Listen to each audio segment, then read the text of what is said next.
कोई टोपी तो कोई पगड़ी बेच देता है, मिले अगर भाव अच्छा तो जज भी अपनी कुर्सी बेच देता है। ऋषभ पांडे की लिखी एक चंद लाइनें आज मेरे याद आ गई, क्योंकि जिला भिवानी, तहसील लोहारू, गांव ढाणी लक्ष्मणगढ़, एक बच्ची मनीषा जिसके साथ एक हादसा हुआ। कुछ दरिंदों ने उसका शोषण कर उसकी निर्मम हत्या कर दी।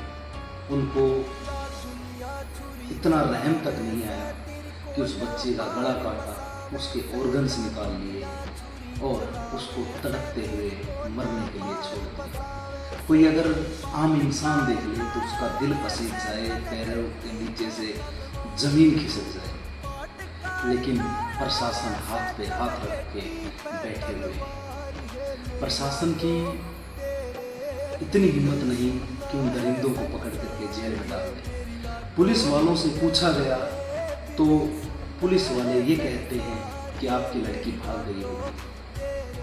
पोस्टमार्टम रिपोर्ट में कोई डॉक्टर कुछ बताता है तो कोई डॉक्टर अलग रिपोर्ट पेश करता है कि कीटनाशक दवाई खानी है। हमें नहीं पता कि भिवानी का डॉक्टर सच बोल रहा है या रोहतक का डॉक्टर सच बोल रहा है। हम इतना चाहते हैं कि उस बच्चे के साथ इंसाफ हो और उन दरिंदों को कड़ी से कड़ी सजा दी जाए। अगर उस बच्चे की आत्मा अगर देख भी रही होगी तो वो भी कांप रही होगी कि कैसा ये मंजर मेरे साथ हुआ, क्यों मैंने किसी का बुरा तक नहीं किया और फिर मेरे साथ ये हुआ, क्यों मेरे ही साथ ये हुआ। उस बच्चे की आत्मा के लिए हजारों सवाल होंगे, वो भी आस लगाए बैठे होगी इंसाफ की। पूरा प्रदेश जन जन आक्रोश में है। हरियाणा के 22 जिलों में आक्रोश फैला हुआ है। उस बच्चे के लिए न्याय की गुहार लगा रहे हैं। प्रशासन के बयान विश्वास लायक नहीं लग रहे हैं। प्रशासन कुछ कर ही नहीं रहा। हम हरियाणा के मुख्यमंत्री से ये आग्रह करते हैं कि उस बच्चे के साथ न्याय हो, उस बच्चे के परिवार को न्याय मिले। जितने भी लोग उस बच्चे की न्याय की आवाज में खड़े हैं वो सभी इसी आस में हैं कि उस बच्चे के साथ न्याय हो। मैं कहता हूं कि जो आज मौन है वो भी एक दिन इस सजा को भुगतेगा अगर आज आवाज नहीं उठाई तो। याद रखो, उस पांडवों की सभा के अंदर द्रौपदी का चीरहरण कौरवों के द्वारा किया जा रहा था और जितने भी महारथी मौन थे उन्होंने युद्ध के अंदर अपने प्राणों की आहुति देकर अपने पापों का प्रायश्चित किया था। ये बात याद रखना, समय एक दिन अपने प्रतिशोध के चरम पर जरूर आएगा और समय सबसे बलवान ताकत है, समय सबसे बलवान है। वो एक दिन सबको रास्ता जरूर दिखाएगा। जो आज मौन है, चाहे वो कलाकार हो चाहे वो कोई भी, अगर आज वो आवाज़ नहीं उठाएगा तो भविष्य में वो कभी भी अपने लिए किसी को भी खड़ा नहीं करेगा। आज जो इस बच्ची के साथ खड़े हैं, इस बच्ची को न्याय दिलाने के लिए खड़े हैं, उन सभी का हौसला इतना बुलंद है कि आज वो एक दिन न्याय जरूर दिलाएंगे उस बच्चे को। और प्रशासन उनकी आवाज़ को सुने और शांतिप्रिय तरीके से इस बच्ची को न्याय दे और उन दरिंदों को कड़ी से कड़ी सजा दे।